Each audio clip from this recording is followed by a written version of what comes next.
তাদের চোখ আমার দিকে আর আমার পদক্ষেপ অনুসরণ করছে। তাদের সাথে আমার আই কন্ট্যাক্ট হচ্ছে। তারা সংখ্যায় অনেক বেশি। আমি বাকরুদ্ধ। আমি নিজের অজান্তেই অস্বস্তি অনুভব করছি। অপরাধীরা সবাই সাদা শার্ট, শর্টস আর স্লিপার পরেছে, অন্য কোনো জিনিসপত্র নেই। বেশিরভাগই জীবনের প্রথমার্ধে অর্থাৎ 20 বছর বয়সী, কিন্তু প্রত্যেকেই গুরুতর অপরাধে দণ্ডিত। এমনকি সবচেয়ে কম অপরাধীরও গড়ে প্রমাণিত 20 থেকে 30টি ঘটনা রয়েছে। কিন্তু এখানের কিছু অপরাধী শত শত নিরপরাধ মানুষের জীবন কেড়ে নিয়েছে। আমি বন্দীদের প্রশ্ন করতে পারি? না না না, যদি আপনার কোনো প্রশ্ন থাকে আমি সেগুলোর উত্তর দিতে পারি। আর তারা যদি আমার সাথে কথা বলতে চায় তাহলে আপনি কি করবেন? আমি তাদের এটি করতে দেব না। তারা জানে যে নির্দেশনা মানতে না পারার জন্য পরবর্তীতে শাস্তি হতে পারে। এদের মধ্যে কোন গ্রুপ নেতার সাক্ষাৎকার নিব এটা জানতে প্রচন্ড আগ্রহী। আমাদের জন্য এই হলুদ লাইন পার হওয়া সম্পূর্ণ নিষিদ্ধ, কারণ তারা পৃথিবীর সবচেয়ে বিপজ্জনক মানুষ। আমাদের মাঝে যদি রেলিং না থাকতো, সবাই জানে এখন কি ঘটতে পারত।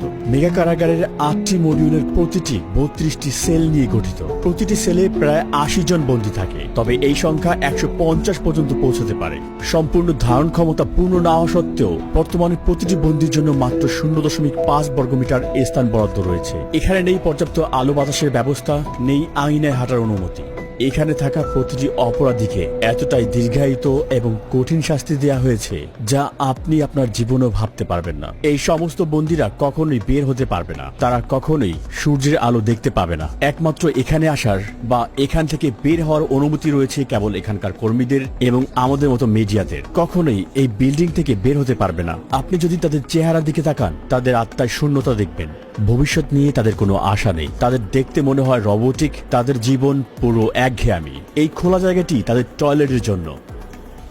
তাদের মাত্র 2টি টয়লেট রয়েছে 80 জন বন্দীর জন্য। এটা আসলে খুবই লজ্জাজনক। এর মাধ্যমে এই পুরো বন্দীদের আত্মবিশ্বাস আসলে ভেঙে যায়। এই একই জায়গায় যেখানে তারা টয়লেট করে, সেই একই জায়গায় তারা গোসলও করে। নিজেদের পরিষ্কার করতে তারা প্লাস্টিকের ডিপার এবং একটি শেয়ার করা বেসিন ব্যবহার করে। এখানে কোনো পানির প্রবাহ নেই। এই বন্দীরা পানি পান করার জন্য একটি নীল ব্যারেলের উপর নির্ভর করে। তারা সবাই এখানে ঘুমায় এই ধাতব ব্যাংকে। কোনো বালিশ কিংবা কোনো গদি নেই এখানে। প্রতিটা বন্দী শুধুমাত্র প্রয়োজনীয় জিনিস পায়: একটি সাদা চাদর, একটি ইউনিফর্ম, মোজা, স্লিপার এবং একটি তোয়ালে। তারা আর কিছুই পায় না। বন্দীরা এখানে সারাদিন 4 স্তরের বেডে কাটায়। তারা এখানে গোডাউনে রাখা জিনিসপত্র মতোই খুব জড়ো হয়ে থাকে। স্বাস্থ্য এবং শৃঙ্খলা রক্ষার অংশ হিসেবে বন্দীরা 2 সপ্তাহ পর পর শেভ করে। এছাড়াও লম্বা চুল বা দাড়িতে তারা ধারালো বস্তু লুকিয়ে রাখতে পারে। একবার দেখা যাক, শার্ট খুলে এখানে লাইন ধরে দাঁড়ান। এখন তারা সবাই শার্ট খুলছে। এই বন্দীরা একসময় MS-13 এবং ব্যারিও 18 গ্যাংয়ের সদস্য ছিল, যারা এল সালভাদরের পাড়া এবং মহল্লা নিয়ন্ত্রণ করত। এছাড়াও এই গ্যাংগুলো স্থানীয়দের কাছ থেকে টাকা ছিনতাই করত এবং ভোগান্তি দিত।